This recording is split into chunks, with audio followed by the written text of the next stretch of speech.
In the lodge, Laura and Richard are getting divorced, and Richard is planning to marry the younger, prettier Grace.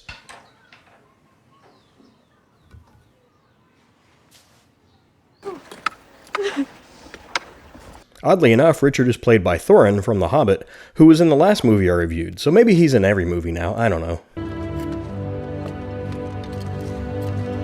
Anywho, Laura shoots herself in the head and dies, presumably because she can't live without that giant dwarf dick. Her bratty children, Aiden and Mia, are very sad.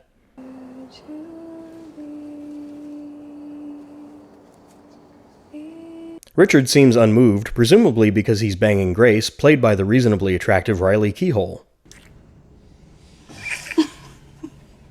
6 months later, and Richard and the kids are decorating their patio with plastic turkeys for some reason.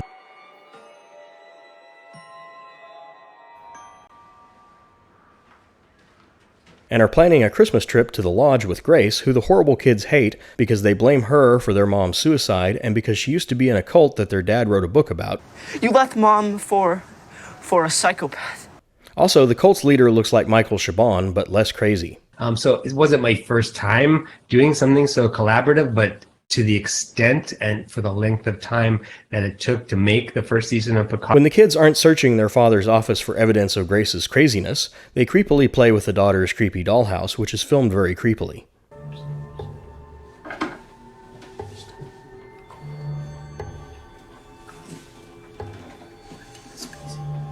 Against the kids' wishes, the family bundles up and heads into the Great White North to spend Christmas at their isolated lodge on a frozen lake surrounded by snow and constant creepy wind noise, because that would cheer anybody up.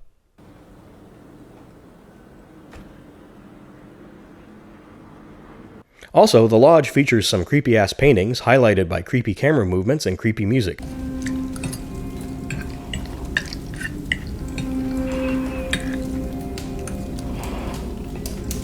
Grace has a nosebleed, which would be creepier if everything else wasn't so creepy to begin with.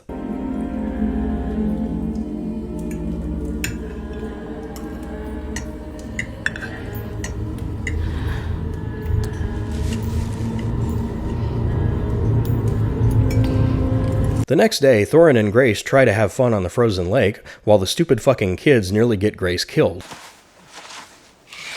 Be careful, there's a fishing hole. Stay here, I'll get it. Let me do it. I fucking hate these kids, and I hope Grace violently murders them. Thorin is called away to the city, presumably by Gandalf, leaving the kids alone with Grace. Grace eats a sandwich accompanied by creepy music, because sandwiches are creepy, I guess.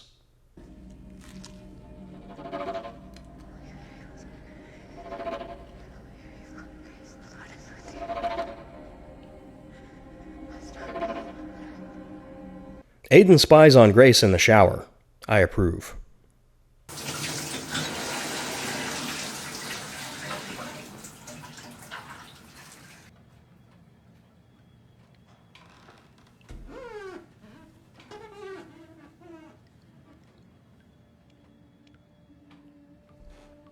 Grace has a creepy dream where Michael Chabon is trying to drown her.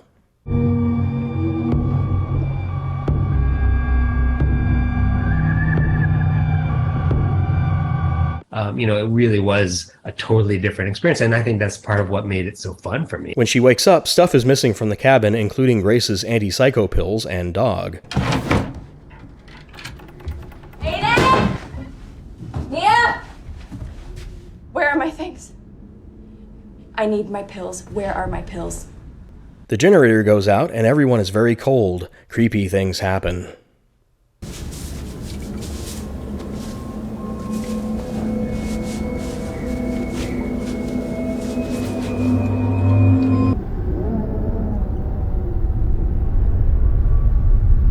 So this is a difficult movie to talk about without giving everything away, because pretty much nothing happens in the first hour of the movie.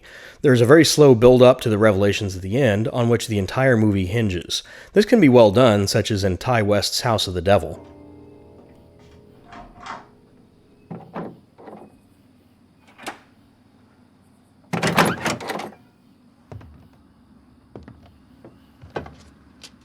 Hi, I'm Samantha, the babysitter.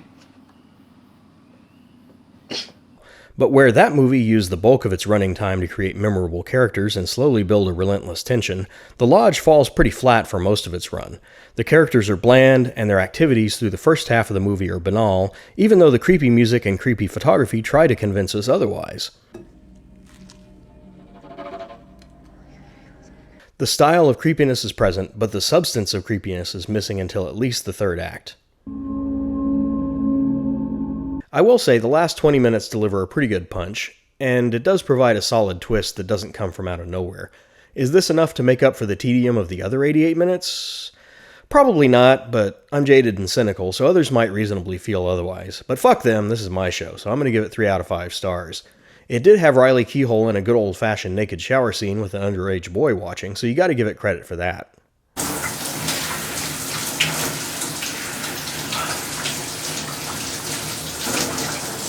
Until next time, there's blood in your eye.